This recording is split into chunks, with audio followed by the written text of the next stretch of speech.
Hello friends, मैं अंजलि स्वागत करती हूं आपका क्लास टाइम यूट्यूब चैनल में। दोस्तों, बात करेंगे सफाई कर्मचारी भर्ती 2023 के बारे में। दोस्तों, जैसा कि आपको पता है, जो सफाई कर्मचारी भर्ती है वो निकल गई है, जिसमें कुल पद 13,184 रहने वाले हैं और इसके जो आवेदन है वो 15 मई से स्टार्ट हो जाएंगे। तो दोस्तों, इस वीडियो में मैं आपको बताऊंगी कि इसमें जो आयु सीमा है वो क्या रहने वाली है, आवेदन शुल्क क्या रहने वाला है, इसकी जो लास्ट डेट है वो क्या है, इसमें आपको क्या क्या डॉक्यूमेंट्स लगाने होंगे, इसमें जो सैलरी है वो आपकी क्या रहने वाली है, सभी डिटेल मैं आपको इस वीडियो में बताने वाली हूँ। इसके अलावा दोस्तों देखिए, यहाँ पर 50 साल की आयु वाले भी भर सकते हैं फॉर्म। जी हाँ दोस्तों, इसमें 50 साल की आयु वाले भी फॉर्म भर सकते हैं। तो ये सभी डिटेल आप जानने के लिए बने रहे वीडियो के एंड तक। और अगर आप क्लास टाइम यूट्यूब चैनल पर नए हैं तो क्लास टाइम यूट्यूब चैनल को सब्सक्राइब कर पास में ही बेल आइकन है उसे प्रेस कर ऑल पर क्लिक कर दें, ताकि भर्तियों से रिलेटेड अपडेट आपको मिलती रहे। तो चलिए स्टार्ट करते हैं। ये देखिए, इसका ऑफिशियल नोटिफिकेशन यहाँ पर स्वायत्त शासन विभाग राजस्थान जयपुर द्वारा 21 अप्रैल 2023 को इसका नोटिफिकेशन निकाला गया है। नगरीय निकायों में सफाई कर्मचारी पद की सीधी भर्ती हेतु विज्ञापन। तो डिटेल में हम यहाँ पर देख लेते हैं। देखिए, यहाँ पर राजस्थान नगर पालिका सफाई कर्मचारी सेवा नियम 2012 के अंतर्गत राज्य की 176 नगरीय निकायों के निकायवार विज्ञापित कुल सफाई कर्मचारी के 13,184 रिक्त पदों पर सीधी भर्ती हेतु इच्छुक निर्धारित योग्यताधारी अभ्यर्थियों से ऑनलाइन आवेदन पत्र आमंत्रित किए जाते हैं। दोस्तों, ऑनलाइन मोड में इसका जो आवेदन है वो होगा। अभ्यर्थियों से निकायवार विज्ञापित पदों के लिए आवेदन दिनांक 15 मई 2023 से 16 जून 2023 तक आप इसके आवेदन कर सकते हैं। देन यहाँ पर देखिए, इसमें जो आवेदन प्रक्रिया है वो क्या रहने वाली है। तो दोस्तों, आप किसी भी पास के मित्र पर जाकर ये फॉर्म भर सकते हैं और SSO ID के माध्यम से ही ये फॉर्म भरा जा सकता है। दोस्तों, इसकी जो सारी डिटेल है वो मैं आपको शॉर्ट में ही बता सकती हूँ, क्योंकि ये 19 पेज की PDF है। अगर मैं आपको पूरा डिटेल में बताऊंगी तो वीडियो बहुत ज़्यादा लेंदी हो जाएगा। तो अगर आपको कोई भी डिटेल पढ़नी है तो वीडियो पॉज करके आप पढ़ सकते हैं। और इसके अलावा आप कमेंट बॉक्स में कमेंट करके भी आप जो भी पूछना है वो पूछ सकते हैं। इसके बाद देखिए, आपको यहाँ पर आवेदक से आवेदन जन आधार कार्ड के माध्यम से लिया जाएगा, अतः अपना जन आधार कार्ड को अपडेट रखें। दोस्तों, आपके लिए जन आधार कार्ड बहुत जरूरी है आवेदन करने के लिए, तो अपना जन आधार कार्ड अपडेट रखना है। इसके अलावा देखिए, यहाँ पर आवेदन शुल्क इसमें क्या रहने वाला है। तो देखिए, यहाँ पर सामान्य अभ्यर्थी के लिए, जनरल वालों के लिए 600 रुपये इसमें आवेदन शुल्क है। आरक्षित वर्ग के अभ्यर्थियों के लिए इसमें 400 रुपये आवेदन शुल्क रखा गया है और दिव्यांग जन यानी कि हैंडीकैप्स के लिए इसमें 400 रुपीज़ आवेदन शुल्क रखा गया है। इसके अलावा देखिए, यहाँ पर एक बार ये पंजीयन शुल्क जमा कराने के पश्चात विभाग द्वारा अलग से कोई आवेदन शुल्क नहीं लिया जाएगा। दोस्तों, आपका जो आवेदन शुल्क है वो एक बार ही लिया जाएगा, इसके अलावा कोई भी आवेदन शुल्क नहीं लिया जाएगा। देन यहाँ पर देखिए, पदों का विवरण। नगरीय निकायवार कुल रिक्तियों की स्थिति निम्नानुसार है, जो कि आवश्यकता अनुसार घटाई या बढ़ाई जा सकती है। देखिए, यहाँ पर निकायों के नाम दे रखे हैं और उसके अलावा सफाई कर्मचारी के पद दे रखे हैं कि किस जगह कितने कितने पद इसमें निकले हैं। तो दोस्तों देखिए, यहाँ पर जयपुर ग्रेटर में 3,670, जयपुर हेरिटेज में 108, चोमू में इसमें 46 पद, सांभर में 45 पद, चाकसू में 47 पद, ऐसे करके देखिए आप देख सकते हैं यहाँ पर कितने कितने निकायों में कितने इन्होंने पद निकाले हैं। तो देखिए, यहाँ पर आप वीडियो पॉज करके देख सकते हैं। किसी भी निकाय का आपको पद देखना है तो देखिए यहाँ पर देख सकते हैं। देन यहाँ पर देखिए, मैं आपको बता देती हूँ इसके बाद।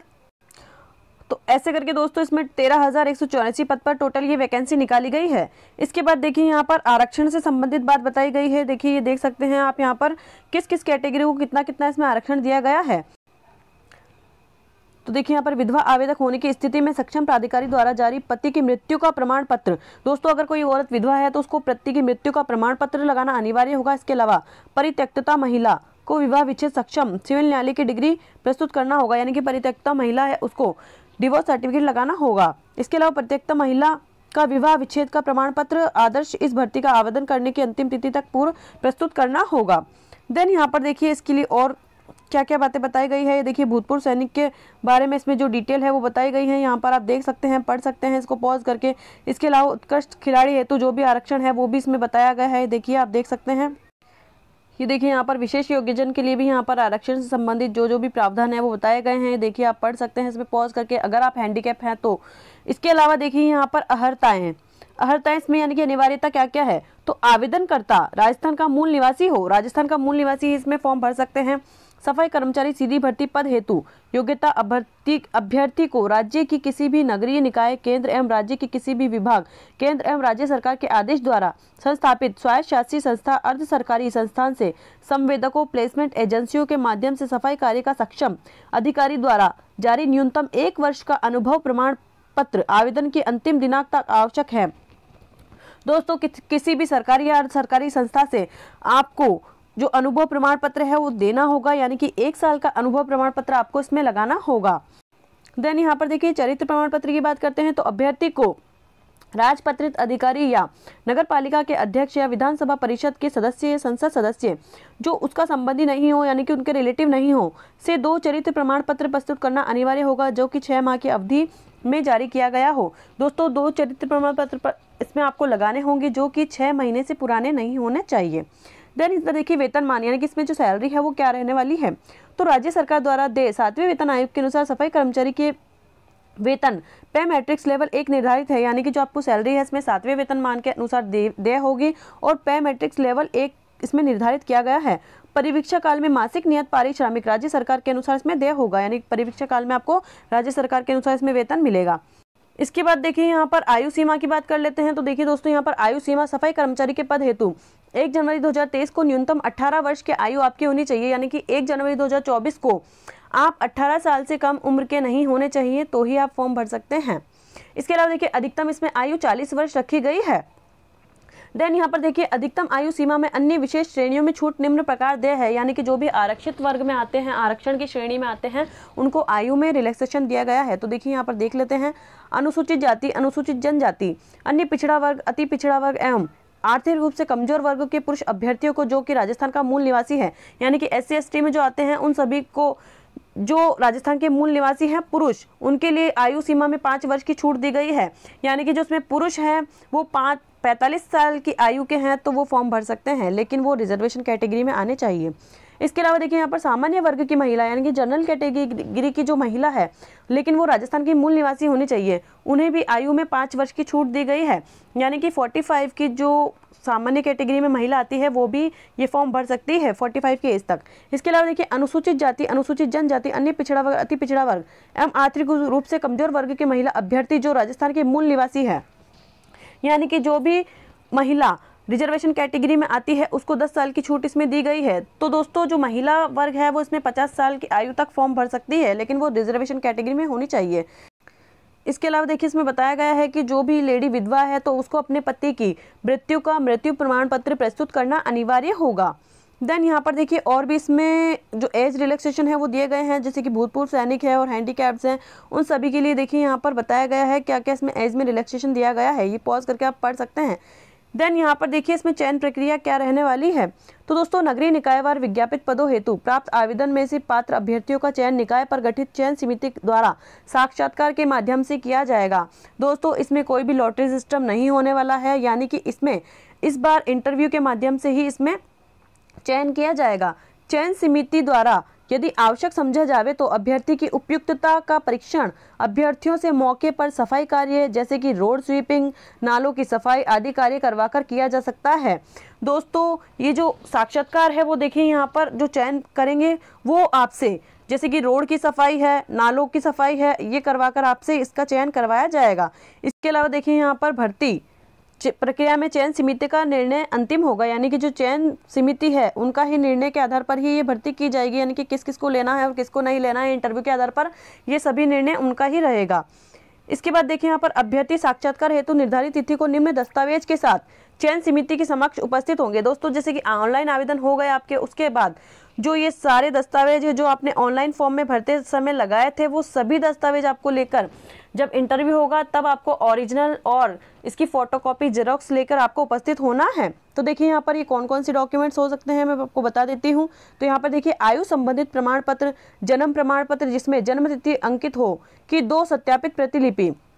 दोस्तों इसमें आपको जन्म प्रमाण पत्र ले जाना होगा जिसकी 2 फोटोकॉपी आपके पास होनी चाहिए और ओरिजिनल भी आपको ले जाना होगा। इसके अलावा देखिए आवेदक के जन आधार कार्ड की 2 सत्यापित 2 फोटोकॉपी आपको जन आधार कार्ड की ले जानी होगी। आवेदक का अनुभव प्रमाण पत्र की मूल की 2 सत्यापित प्रतिलिपि, यानी कि जो अनुभव प्रमाण पत्र है वो आपको ले जाना होगा, इसमें ओरिजिनल भी और इसमें 2 फोटोकॉपी भी वो सत्यापित होनी चाहिए।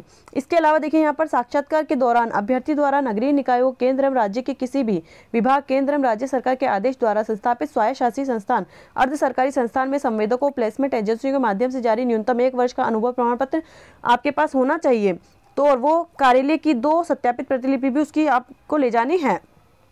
इसके अलावा देखिए यहाँ पर 2 चरित्र प्रमाण पत्र की प्रति जो 6 माह की अवधि से जारी किया गया हो, यानी कि 6 माह से पुराना नहीं हो। राजस्थान का मूल निवासी होने की स्थिति में सक्षम अधिकारी द्वारा विधिवत जारी मूल निवास प्रमाण पत्र की 2 सत्यापित प्रतिलिपि आपको ले जानी है, यानी कि जो नया मूल निवास है, नए अभी जो बन रहे हैं वो भी आपको ले जाने हैं, उनकी फोटोकॉपी भी। इसके अलावा सक्षम अधिकारी द्वारा जारी अनुसूचित जाति, अनुसूचित जनजाति, आर्थिक रूप से कमजोर वर्ग, अन्य पिछड़ा वर्ग प्रमाण पत्र की 2 सत्यापित प्रतिलिपि, यानी कि जाति प्रमाण पत्र भी आपको इसमें ले जाना होगा।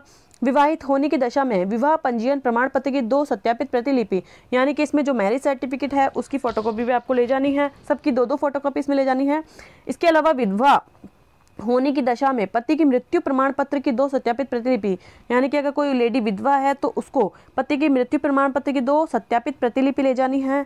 देन यहाँ पर विच्छिन्न विवाह तलाकशुदा होने की दशा में विच्छिन्न विवाह तलाक की डिग्री प्रमाण पत्र की 2 सत्यापित प्रतिलिपि ले जानी होगी। आरक्षण अथवा आयु में छूट हेतु संबंधित प्रमाण पत्रों की 2 सत्यापित प्रतिलिपि, यानी कि जो जाति प्रमाण पत्र है इससे संबंधित आपको इसमें ये सभी दस्तावेज ले जाने होंगे। इसके अलावा देखिए यहाँ निर्धारित साक्षात्कार के समय वांछित दस्तावेज प्रमाण पत्र के अभाव में आवेदकों का साक्षात्कार नहीं लिया जाएगा। दोस्तों इन सभी डॉक्यूमेंट्स में से आपके पास एक भी डॉक्यूमेंट्स अगर नहीं हुआ, यानी कि जो जो इसमें आपको चाहिए वो सभी डॉक्यूमेंट्स आपके पास नहीं हुए, तो आपका जो साक्षात्कार है वो नहीं लिया जाएगा तथा साक्षात्कार का अन्य कोई मौका नहीं दिया जाएगा। दस्तावेज के अभाव में अभ्यर्थी की अभ्यर्थिता किसी भी स्तर पर रद्द की जा सकती है, जिसकी समस्त जिम्मेदारी आप स्वयं की होगी। तो दोस्तों जो भी आपको उसमें डॉक्यूमेंट्स ले जाने हैं वो आपको साक्षात्कार के समय ले जाने होंगे। इसके अलावा देखिए यहाँ पर पेंशन के बारे में बताया गया है कि नए नियुक्त कर्मचारी के राज्य सरकार के प्रभावी नियमों के अनुसार ये पेंशन इसमें देय होगी।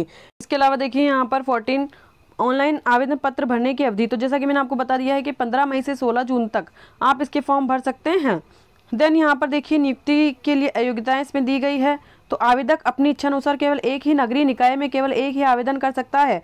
दोस्तों अब आप मतलब लास्ट ईयर के जैसे अलग अलग निकाय से आवेदन नहीं कर सकते हैं, एक ही नगरीय निकाय में एक ही आवेदन करना होगा। आवेदक द्वारा एक से अधिक नगरीय निकाय में आवेदन करने पर अथवा एक निकाय से अधिक आवेदन करने के आवेदक के ऐसे सभी आवेदन पत्र निरस्त माने जाएंगे। अगर आपने एक से अधिक निकाय में आवेदन कर दिया तो आपके सभी जो आवेदन है वो निरस्त कर दिए जाएंगे, तो आपको एक ही नगरीय निकाय से आवेदन करना है।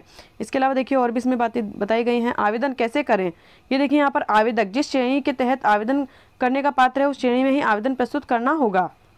इसके अलावा देखिए आवेदन प्रक्रिया इसमें दी गई है, तो ये आप ई मित्र के माध्यम से ही आवेदन कर सकते हैं। इसके अलावा देखिए दोस्तों अगर आपने एक से ज़्यादा नगरीय निकायों में आवेदन कर दिया तो इसके जिम्मेदार आप स्वयं खुद होंगे। देन यहाँ पर देखिए फोटोग्राफ और हस्ताक्षर स्कैन और अपलोड करने के लिए दिशा निर्देश यहाँ पर दिए गए हैं।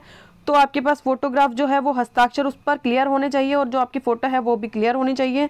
आपकी जो फ़ोटो है वो नई होनी चाहिए, यानी कि 6 महीने से पुराने आपके पास फ़ोटो नहीं होनी चाहिए। इसके अलावा फ़ोटो की जो पृष्ठभूमि यानी कि फ़ोटो का जो बैकग्राउंड है वो वाइट कलर का होना चाहिए। फॉर्म भरते समय इस तरह की जो फोटोग्राफ्स है वो आपको ले जानी होगी। इसके अलावा देखिए दोस्तों यहाँ पर हस्ताक्षर एवं अंगूठे के निशान जो है वो आपका इसमें अपलोड होगा।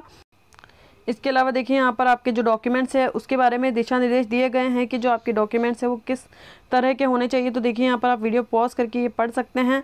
देन यहाँ पर देखिए अनुभव प्रमाण पत्र के बारे में बताया गया है। ये देखिए बार बार मैं अनुभव प्रमाण पत्र के बारे में इसमें बता रहा है कि जो आपका अनुभव प्रमाण पत्र है वो 1 साल से पुराना नहीं होना चाहिए और जो अनुभव प्रमाण पत्र है वो ऑथेंटिक होना चाहिए, यानी कि फेक नहीं होना चाहिए, नकली नहीं होना चाहिए।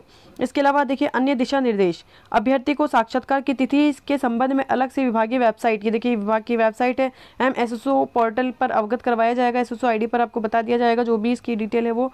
अतः कृपया इस भर्ती के संबंध में समस्त अद्यतन जानकारी के लिए विभाग की वेबसाइट को निरंतर रूप से देखते रहें। दोस्तों इस विभाग की वेबसाइट है, इस पर सभी जो इसकी डिटेल है वो ये अपलोड कर देंगे। इसके अलावा आप class time YouTube channel subscribe कर सकते हैं ताकि इससे संबंधित जो भी जानकारी हमारे पास आए तो मैं आपको इसकी जानकारी जो है वो प्रोवाइड करवा सकूं। तो दोस्तों कैसा लगा आपको वीडियो? अगर वीडियो पसंद आया है तो वीडियो को लाइक कर चैनल को सब्सक्राइब करें, पास में ही बेल आइकन है उसे प्रेस कर ऑल पर क्लिक कर दें और सभी दोस्तों में शेयर कर दें। ओके दोस्तों, थैंक्स फॉर वॉचिंग। जय हिंद, जय भारत।